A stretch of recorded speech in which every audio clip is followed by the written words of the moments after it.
creen que eliminando a un hombre, un político, a un dirigente, el proceso social va a desaparecer. Pero un error, podrá demorarse, podrá prolongarse, pero la postre no podrán detenerlo.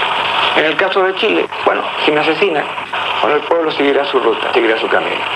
Con la diferencia quizás que las cosas van a ser mucho más duras y mucho más violentas, porque será una elección muy clara, muy objetiva para la masa, de que esta gente no se detiene ante nada.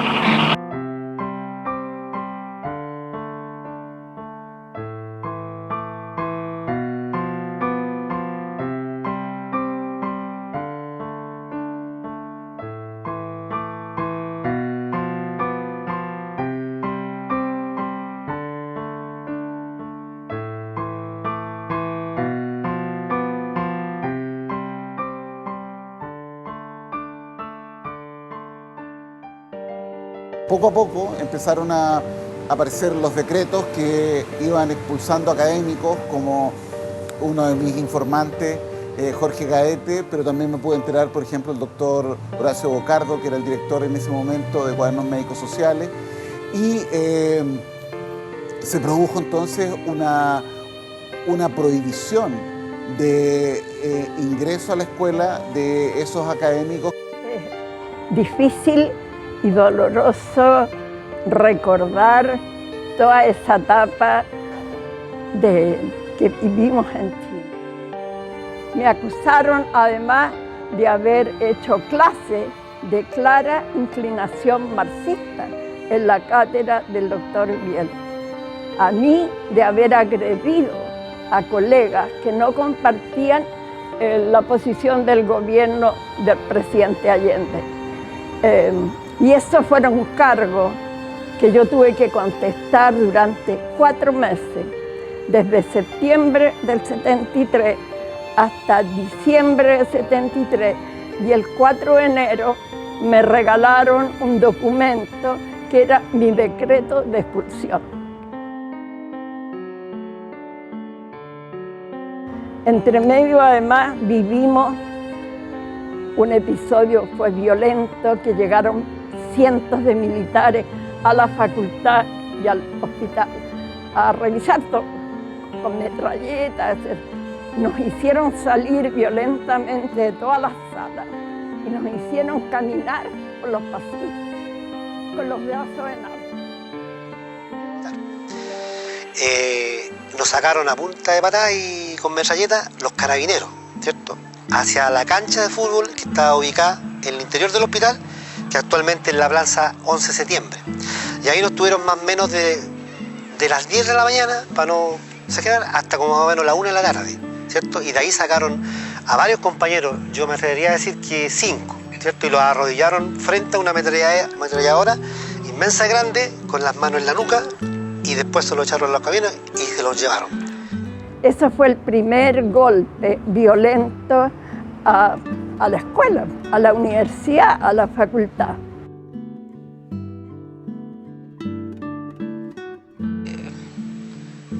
Varios episodios que fueron muy marcadores. Uno de ellos fue el hecho de haber estado la noche anterior al golpe militar en La Moneda con Salvador Allende la noche, y él ahí nos manifestó su deseo o sea, nos dijo que iba a hacer un plebiscito, que iba a llamar a un plebiscito al día siguiente a las 10 de la mañana. Y enterarme al día siguiente que estaba muerto, de que habían atacado La Moneda, etcétera, fue un golpe bastante fuerte.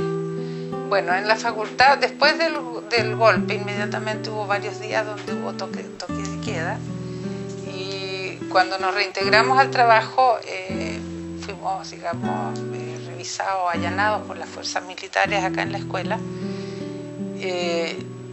Yo llegué el primer día y hice una hoguera en el laboratorio adentro de un papelero de metal para quemar todos los papeles, porque yo era secretaria de organización del núcleo de la facultad, el núcleo socialista, y tenía toda la información de todos los compañeros.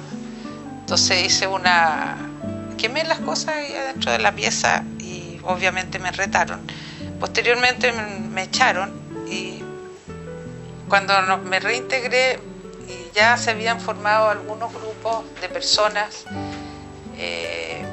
que empezamos a juntarnos inicialmente en plazas pues me acuerdo de la primera reunión que hicimos fue en la subida del Cerro San Cristóbal, en la subida al zoológico. Y ahí nos sentamos en un banquito a conversar y a ver de qué manera nos podíamos organizar nuevamente.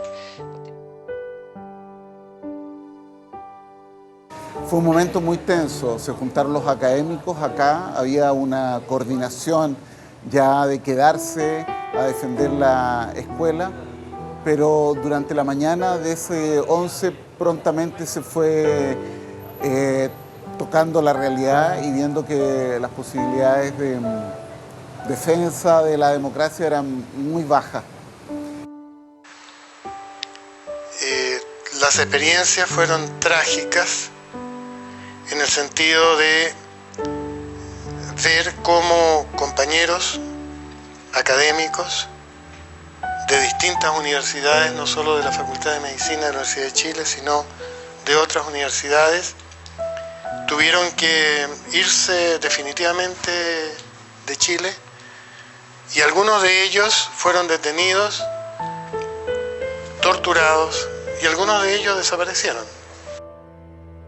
Les puedo relatar, por ejemplo, que bueno, comenzamos a hacer la docencia y todo eso y yo tuve la experiencia de haber estado haciendo clase y que llegaron los militares a llevarse alumnos del lugar, de la misma sala. Sí, correcto. De manera que, bueno, es algo que no hay necesidad de calificarlo.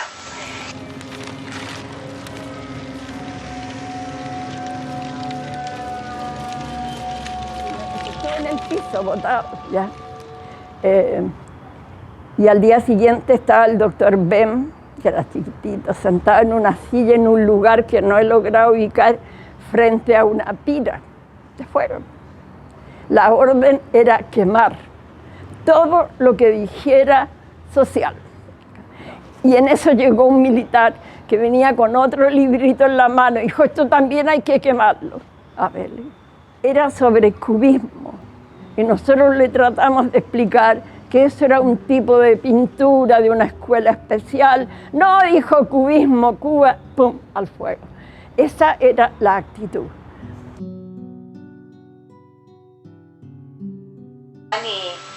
Y tenemos anécdotas increíbles que se pusieron cadenas, ¿ya? Claro. Y no dejamos que se llevaron a los estudiantes. Claro. O sea, había todo un movimiento de los académicos en conjunto con los estudiantes. Exacto. Para tratar de recuperar la Chile. O sea, la Chile fue terriblemente dañada durante la dictadura. O sea, esta facultad que ustedes tienen ahora no tiene nada que ver. Nosotros hacíamos clases con tiza, ¿ya? Y con los vidrios quebrados. Ya nosotros afirmamos más o menos las paredes de esta facultad. Abrir unos montacargas y yo le dije a unos chiquillos que venían arrancando que echaran a montacargas y los subí en el entrepiso y los dejé escondidos un rato. Por mientras que llegaban, pasaron los carabineros y me preguntaron a mí y le dije que yo no había visto a nadie.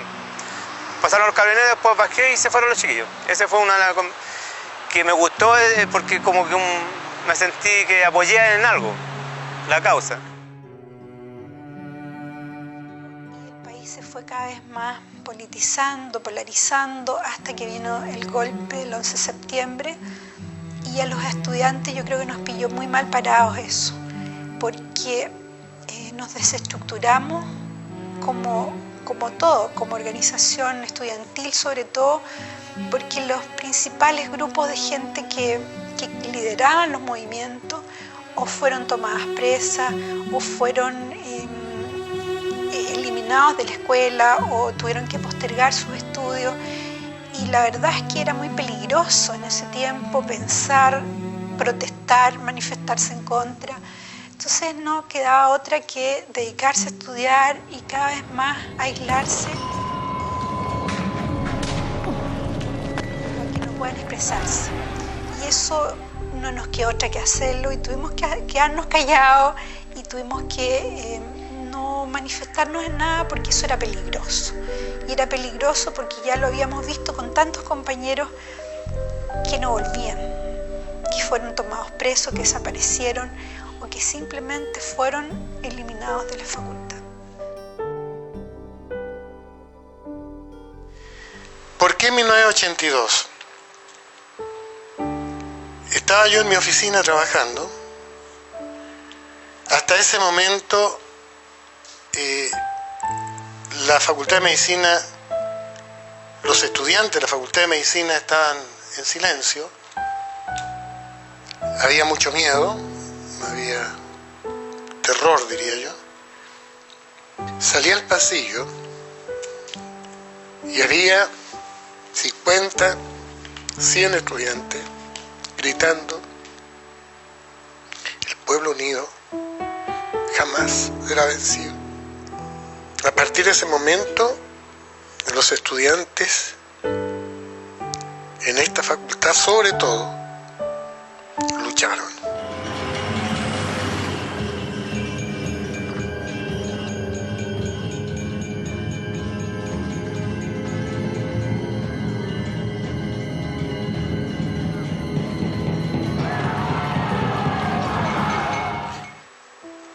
El pasillo por el cual ustedes caminan era un campo de batalla.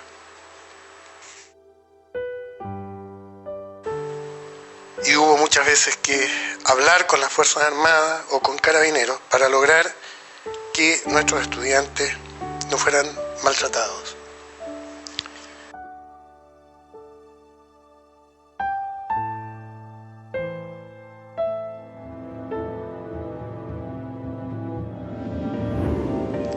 Rodrigo Rojas, hijo de una mamá exiliada, Verónica de Negri, se vino a Chile el año 86, que fue el año del paro de julio.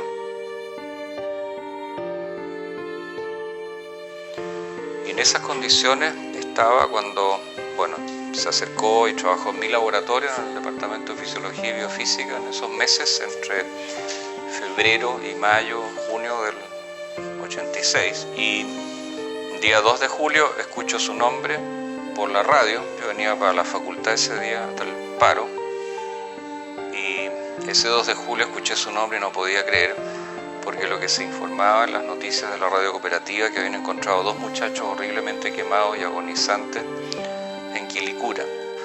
Ahora, ¿por qué es simbólico Rodrigo para mí? No solo por la cercanía que teníamos, que era un muchacho absolutamente inocente, nunca hizo nada, solo pensaba con ideas que a muchos nos llevaron al exilio y a otros los llevaron a la muerte, como a él.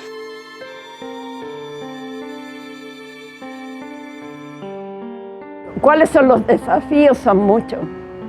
Primero, respeto por cada persona con la cual uno trabaja.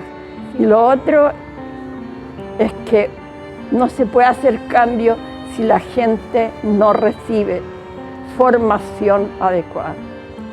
Hay derechos de los ciudadanos hoy día que hay que defender de todas maneras. Es decir, para mí la salud, lo que nosotros enseñamos, es un derecho, no es un negocio.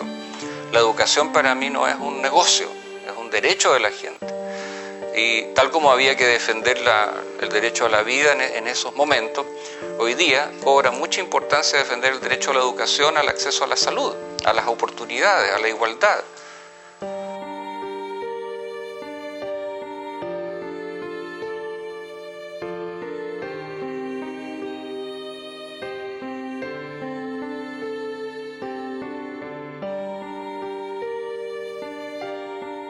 Que mucho más temprano que tarde, de nuevo, abrirán la grandes alamedas por donde pase el hombre libre para construir